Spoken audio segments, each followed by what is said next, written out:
ஊர் ஊராய் நடந்து சென்று பட்டி தொட்டியெல்லாம் பிஜேபிஐ எடுத்துச் சென்ற கிராமத்து இளைஞர்கள், படித்த இளைஞர்கள், அனைவரையும் கவர்ந்த இளைஞர் அண்ணாமலையை ஓரங்கட்டினால் பிஜேபி மறுபடியும் நோட்டோவுடன் தான் போட்டி போட வேண்டும். நிர்மலா சீதாராமன் சிறந்த நிதியமைச்சர்தான், மறுக்கவில்லை. ஆனால் தமிழகத்தில் அண்ணாமலைக்கு எதிராக நீங்கள் ஒருபோதும் வர முடியாது. டிரைவர் டிரைவர் வேலை பார்க்க வேண்டும், கண்டக்டர் கண்டக்டர் வேலையை பார்க்க வேண்டும், அவரவர் வேலையை அவரவர் பார்க்க வேண்டும். அண்ணாமலை நிதியமைச்சரின் வேலையை பார்க்கக்கூடாது. நிதியமைச்சர் அண்ணாமலையின் வேலையை பார்க்கக்கூடாது.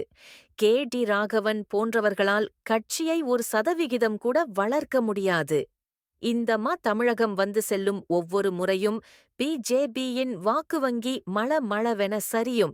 இதை யாராவது அமித்ஷாவிடம் சொல்லுங்கள். நான் சொல்லுவது சரி என்றால் சேனலை லைக் பண்ணுங்க, ஷேர் பண்ணுங்க, சப்ஸ்கிரைப் பண்ண மறக்காதீங்க.